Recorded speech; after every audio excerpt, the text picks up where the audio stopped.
I mean, the possibilities are endless. If you find a piece of plastic on the ground and you want to make a nail set that's a tribute to the way that people litter outside, that's an art form. And to me, that's Right. like Yeah. that's so, I mean, you're like you said, it's transformed in major ways. I love looking at competition nails Yeah. Me because too. that's Yeah. truly some of my favorite artistry. Yeah, yeah, yeah, absolutely. And the thing is, when I first got into nails, I would look at that section, the competition section, and how creative it was, and Hmm. how out the box it was. Because I was like, Yeah. you could do nails like that, and it, Dude, having additions, making little dolls and like stuff like that. I'm like, oh my gosh, yeah, I yeah, love it here. Polish in my hand, I'm ready to create each nail a masterpiece. I can hardly wait. Soft pastels or vibrant hues, each tells a tale in their artistry of nails. Nothing ever fails. With each swirl and twirl, let the magic begin in this kingdom of gloss. There's no end to the wind. Gloss on my fingertips, watch them shine bright. Painted like a canvas, colors taking flight. Feeling fierce and fabulous, I'm ready to ignite. Slaying the nail game every single night. Nails and beauty talk with Asia the bird. Nails and beauty talk with Asia the bird. Hello, everyone, and welcome to Nails and Beauty Talk. I am your host, Asia the Bird. Today we have a very special guest today. She is a nail tech and also a nail artist. Please welcome Karen, aka Real Nail Fairy. Hello, Karen, and welcome. Yes, hi Asia. I am so happy to be here and talking about things and interviewing and whatnot. Yes, absolutely. I'm glad to have you. So I want to go ahead and get started by asking where you're originally from and tell us about your upbringing. All right, I am from Ohio. I'm from Central Ohio. I've was born here, grew up here, and my upbringing, my mom and my dad were together for a long time, and then they split up, and they were Mm, still cool. They were still cool. They were great. They had hmm. their own halves, and Okay. they became a bigger, better family. Hmm. But yeah, my mom was super, super creative. My dad was super into music, like outdoorsy kind of stuff. My mom was super into like cooking. So we always Oh, had a wow. creative outlet, which I appreciated. And I believe that's probably why I'm in a career like doing nails and just expressing creativity because my mom was just like always doing something with us. My dad was always taking us on an adventure. Yeah, it's absolutely really, really cool. Now, tell us about like your Mhm. school experience, like grade school, college, beauty school, things like that, possibly. Okay, so way back when, I went to the same high school from K through 12. Hmm.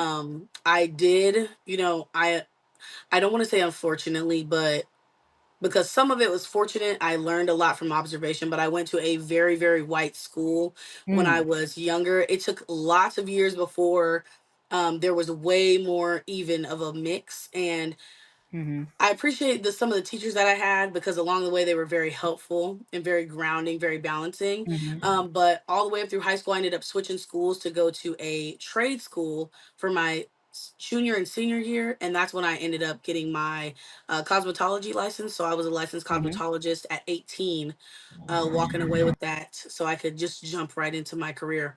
But I didn't. Okay, I skipped and I went into the corporate world for a long time, and that was Yeah, I mean, I gained a lot of skills. I still appreciated the work that right. I got to do in the corporate world. Yeah, absolutely, most definitely. So, what were like your earliest memories about nails and beauty? Was there anyone in your family in particular that was in the beauty industry? Yes. So, well, not necessarily in the beauty industry, but I had a lot of fashion, nail, hair influences in my family. Just Hmm. because one of my aunts, you would not see her without a velvet tracksuit on, like a crushed velvet tracksuit on, Yeah, and a yeah, nice yeah. little bob. Like she always had gold on. She always had like hella rings on. Her nails done. To this day, I still do my favorite aunt's nails.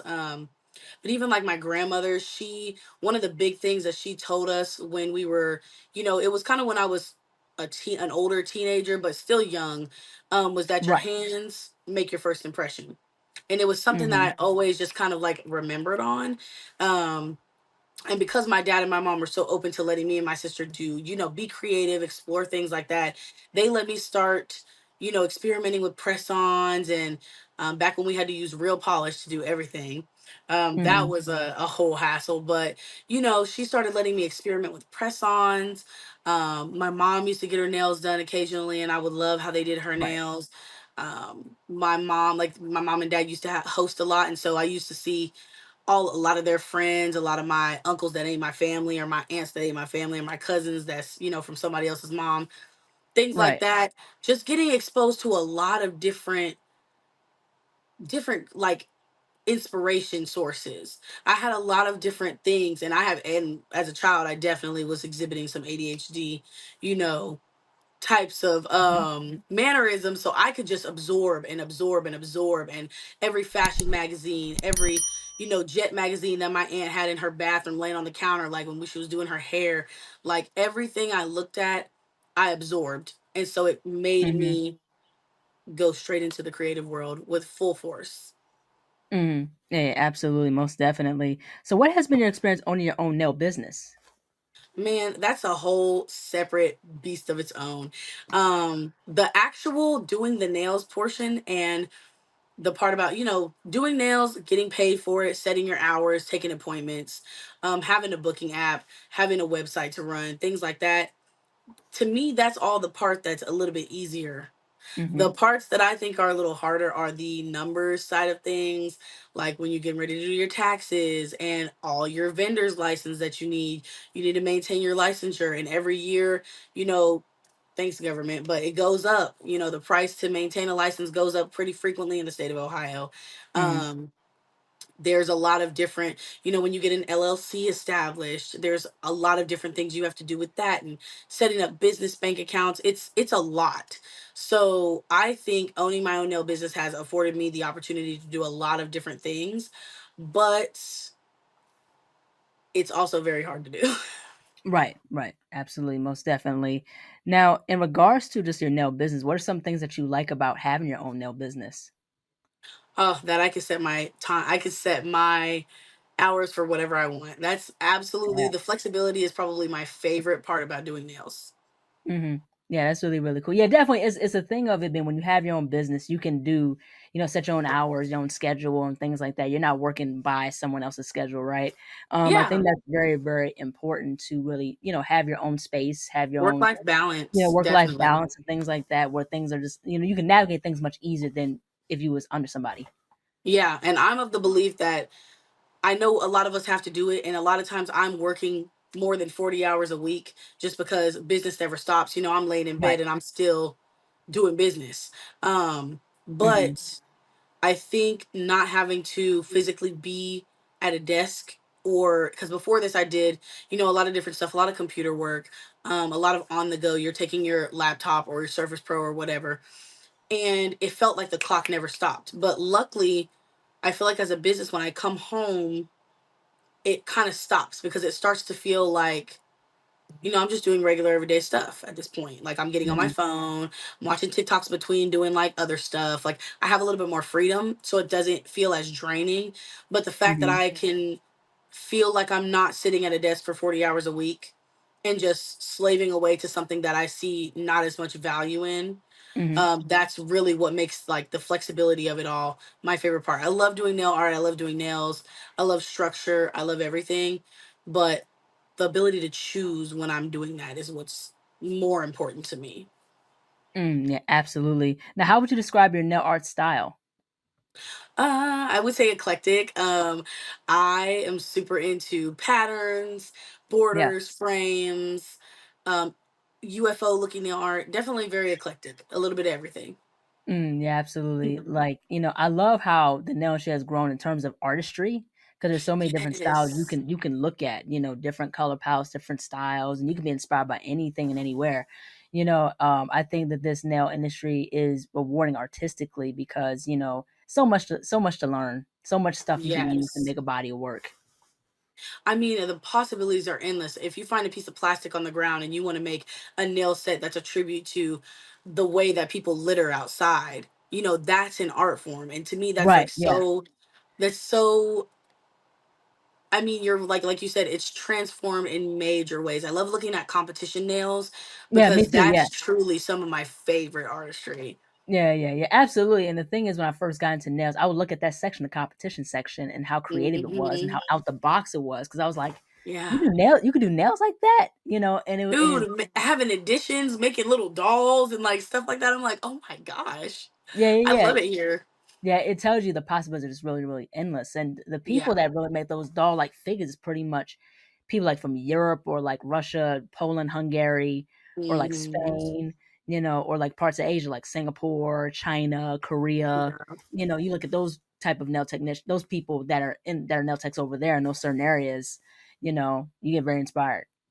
Yeah. I just recently, when TikTok was going through its little thing, recently I was paying attention to way more Chinese nail art. And when I say I have so much respect for those women over there because just the sheer amount of artistic like difference there is in China versus the US.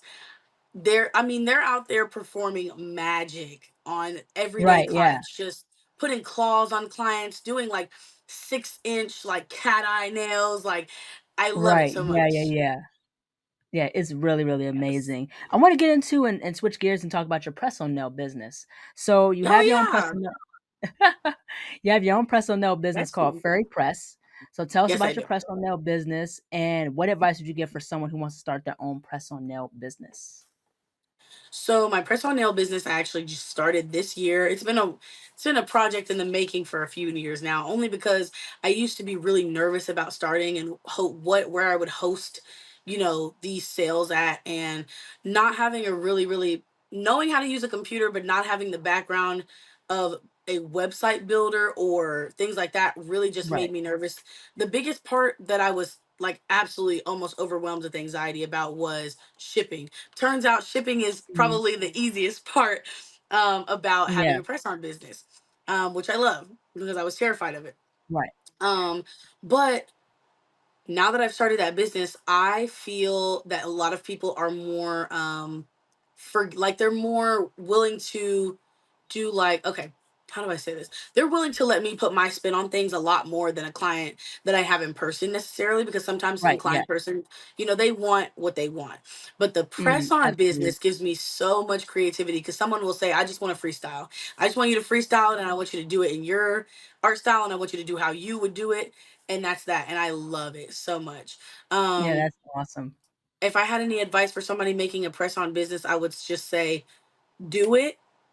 Don't wait on it like I did. Don't get nervous about it. Do your research.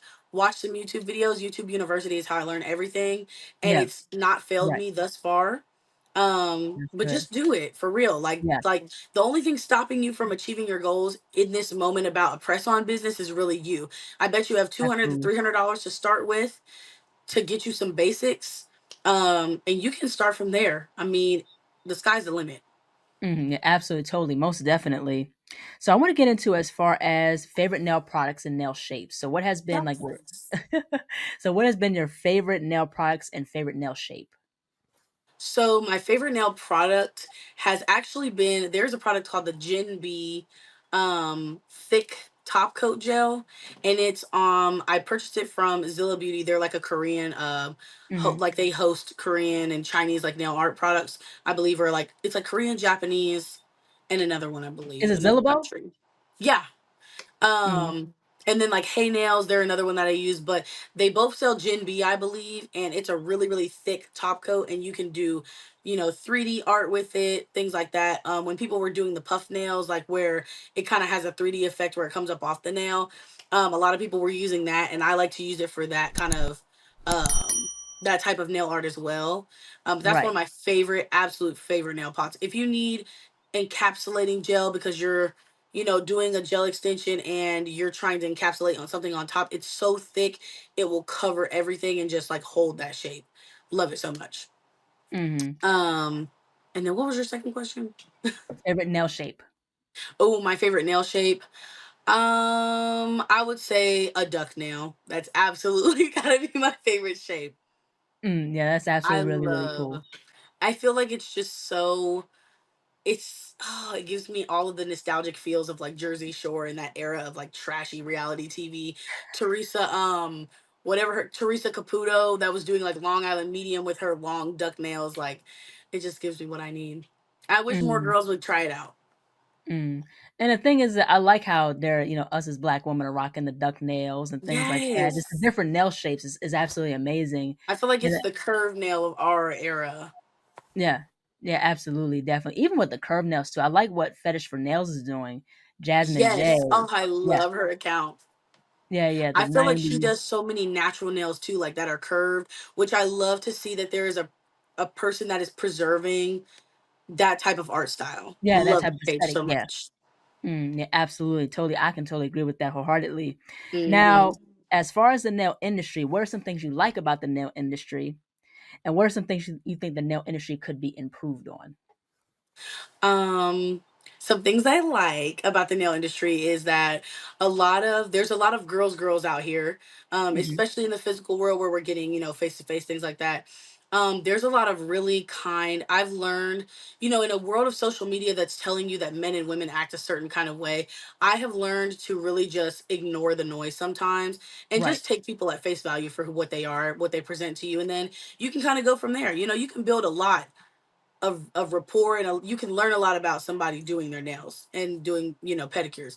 It's really like when people say you're at a therapist, you're really at the therapist. But yeah, I really like gaining personal, like, personality, I don't know, like skills with being personable Yeah, yeah, as a right. nail Mhm. tech. And I really like that there are so many people that are so willing to teach, so willing to give. If I run out of tips in the nail shop I work in, there's six of us in there. So there's always a helping hand around. Mhm. I love our shop owner. My mentor. She's one of my mentors, and she is just hands down one of the coolest people I've ever met. She has taught me so much about the industry that nobody before was really teaching me, because, I came up in an era doing nails where our teachers were just trying to get us through state boards. They weren't teaching us Right. how to really do nails and get in there and get in the business. They were just teaching us how to get the license. Mhm. Um, so a lot of stuff I do is self-taught, but yeah, I'm a people person through and through. So I love the people person version of the nail industry.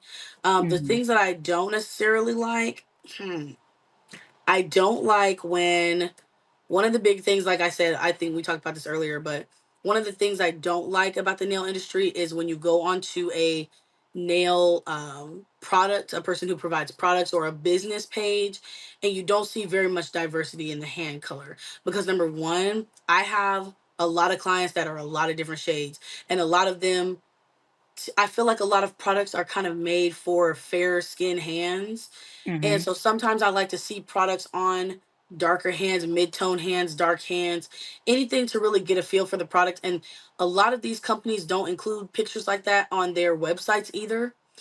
So it's really hard to know what a product is going to look like on somebody that's not a white person, Right. or a very fair skinned person, before you buy them. And that's something that I don't like.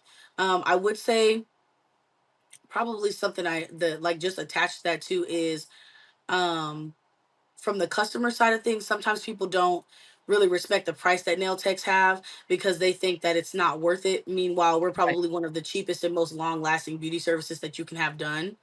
Um, Absolutely. Yeah. you Mhm. know, critical thinking there.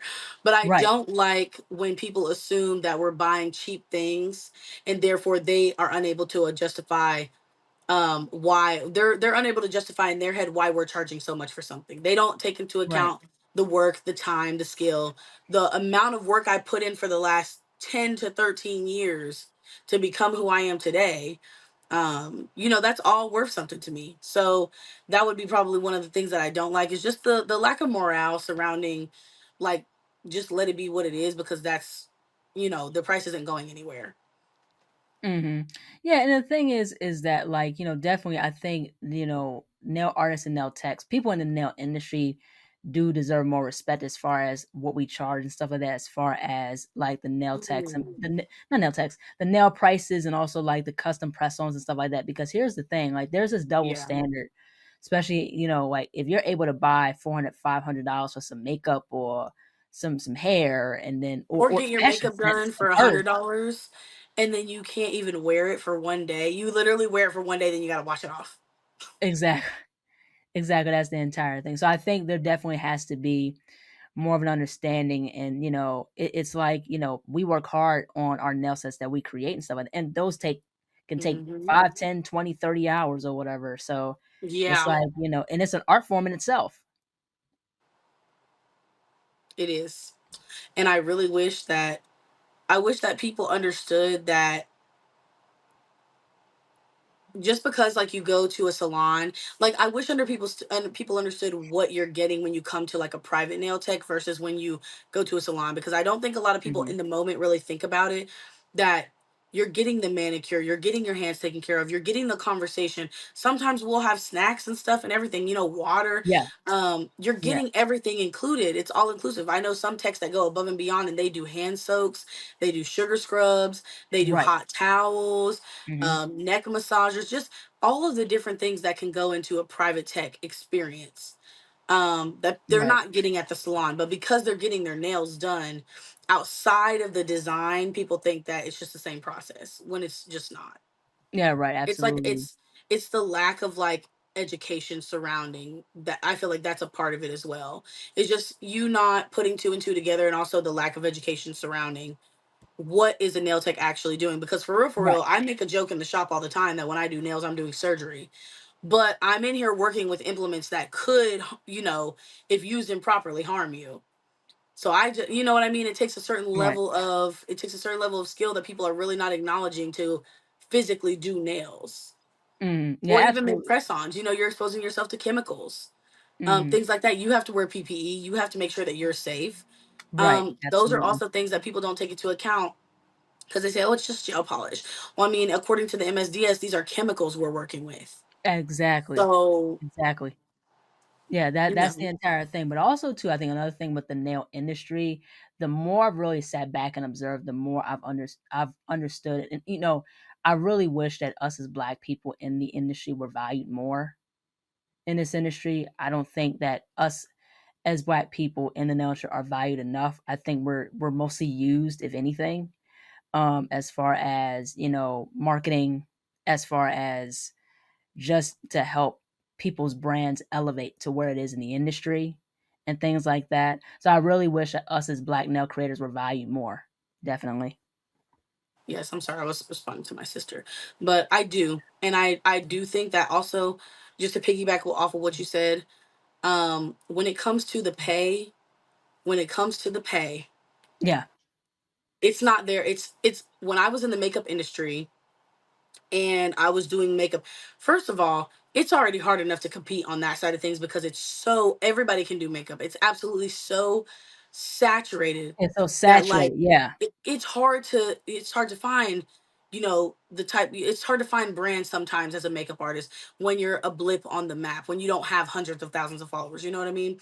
Hmm. So coming to the nail industry, I thought that it wouldn't necessarily be the same level of you know, it wouldn't be so tough to find Hmm. brands to work with it. But because I was used to this at this point, I was used to doing pitches, I was used to throwing my ideas out there, reaching out to brands. I'm not scared of doing things like that.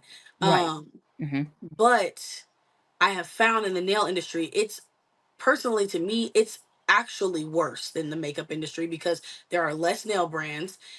There are a lot of smaller indie, almost like personally owned and operated brands, so they don't have the budgets, to send out free stuff to a lot of people or to have a brand ambassador or to give you a code, um but with some of the really really big brands, that's where I notice it the most. Like smaller brands, I don't really harp on that too much because they're still making a name for themselves, you know what I mean? Same Hmm. with makeup brands, but the bigger nail brands, it is so hard to get paid by them. It is so hard for your work that they might be asking for. Like I've had companies reach out to me, they don't want to pay me, they want to send me free stuff. And I stopped accepting free things to pay my bills back when I did makeup. You know what I mean? I can't do it as a nail tech. So it's just one of those things I found it's extremely hard. And I know that if it's for me, where I can acknowledge that I have a pretty, you know, if you see my hands on screen, they might think that maybe because of the tattoos, I don't know, but they might be like, oh, we're more inclined to, pick these hands over some other things because that's another thing that I think. why I hone in on the fact that there's no black hands on people's social medias, because like I try to always think about that aspect of things, like who is also struggling. And that's one thing that I've also noticed in the nail industry is just you don't see black nail influencers as much. You don't see specifically like brown to dark skin like creators as much. You really don't. Like when I say it's a problem in the nail industry that I did not nearly see as much in the makeup industry. It is a problem in this industry to, number one, get paid and to be featured as a black artist. Right. Mhm. And Yeah, it's just like it was astonishing to me just how much more stingy these companies are when I know that they make millions and to billions of dollars, every year. Like, absolutely. and then to like when the makeup companies do it, it already stung. But when the nail companies do it, now that I'm doing nails, it hurts even more. Just like a little punch to the chest, because it's like, dang, I want to use this on my clients. I want to do a video on this or something. Right. And I know that you make millions of dollars every year. You don't have nail influencers, or you're a brand that uses just the same few set of influencers. Like, it's a lot. It's a lot to take in. Yeah, yeah, absolutely. Yeah, totally. What do you think has been some of the most rewarding, what's been the most rewarding aspect of your nail tech journey? Hearing people's stories. I hear I love some of my clients because, especially my older ones, my older clients, they be telling me the real tea about history. Um, but those getting to hear people's stories about just like even the good ones and the bad ones, I'm constantly learning from people. I'm constantly hearing about different parts of history that you don't get to learn about every day. I've had some clients that have lived through civil rights and segregation, and Wow. I have some clients that are they're first generation Americans, or they're a lot of younger ones that are first gen Americans, and this is their first time going to college. Mind you, everything that's happening right now politically, Right. they're having to see a lot of scary stuff. Um, and just even especially people that some of my favorite stories too are from people that lived outside of the US and then moved to the US, and the differences, learning about the differences between countries. By clients that travel a lot, I love hearing their stories about visiting Japan and Bangladesh. Like, I've one of my clients went to Bangladesh. She showed me the pictures and told me all about it. But hearing stories is probably one of my favorite parts, because like I said, I'm a people person first.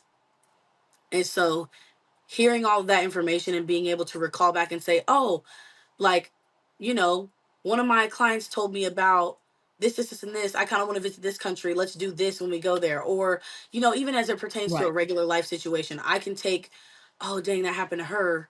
Let me, see what my options are, or let me sit on this and think about it for a minute. It's just Right. the stories are colorful, they're beautiful, they're in abundance, and I honestly, I just love being that listening ear sometimes for people too. I feel like not a lot of people get that in their regular life, so Right. I try to Yeah. be that person. Yeah, absolutely, most definitely. Now, how do you balance being a nail tech with life and mental health? Ooh, child, ashwagandha. No, um, that's a toughie, because sometimes I feel like I don't, and I think that a lot of people are afraid to admit that some days you have really rough days and some days you have really bad days. Balancing that, I won't say I don't balance it, but some days I have to literally just tell myself, like, you have an off day, you might have to say no to four people that want four different things from you, and that would have me feeling sad, would have me feeling upset, because I can't I wish I could make four of myself to do whatever I needed to be done, but that's not how Right. life works. And so Hmm. I think to balance that, um I always try to be around my family in any capacity. Like, some days when I know I just need some me time, I make myself take that, because even when you don't think you need it, you need rest, you need to recover. And Hmm. I consult if I'm in the moment, and I'm not opposed to like therapy and things like that. I've been in therapy before. I've Hmm. been medicated before. Hmm. I think whatever your journey and your path is, that's the way you have to live it. So if I needed at the time, if I recognize that I would need that something like that back, or I would need therapy, or if I would need psychology, psychiatry, things like that, I would introduce those things back into my life to help get that balance. pretty much just taking one day at a time and recognizing that the sky is not falling. And when you need to rest, you need to rest. Yeah, absolutely. Rest is absolutely very, very important. Hmm. Now, last but not least, where can people find you on social media and how can people support you and your business? Yeah, so I'm on social media everywhere as Real Nail Fairy.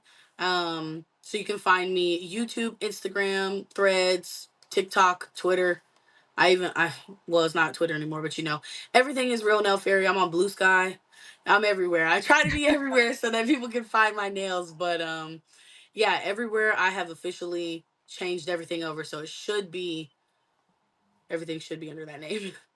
All right, yeah, that's really really cool. Well, thank you so much, Karen, for jumping on. I really appreciate our conversation. Definitely, mental health is very very important in the Black community, especially the Black Yes. nail community.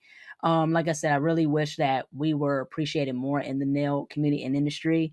Because I feel Hmm. we're very much undervalued. So yeah, so I really appreciate you telling your experience and your story, and I really enjoyed our conversation. Thank you. Yeah, absolutely. I'm super happy to be here, and thank you for giving me the opportunity.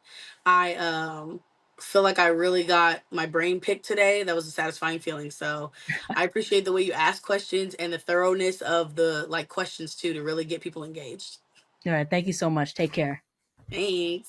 Bye bye. Hello, everybody. Thank you all so much for watching. Please like, comment, share, and subscribe to the channel. Be sure to click the bell for notifications. Also, follow me on my social media platforms. And be on the lookout for more interviews to come very soon. Take care, stay healthy, and stay beautiful. Bye bye.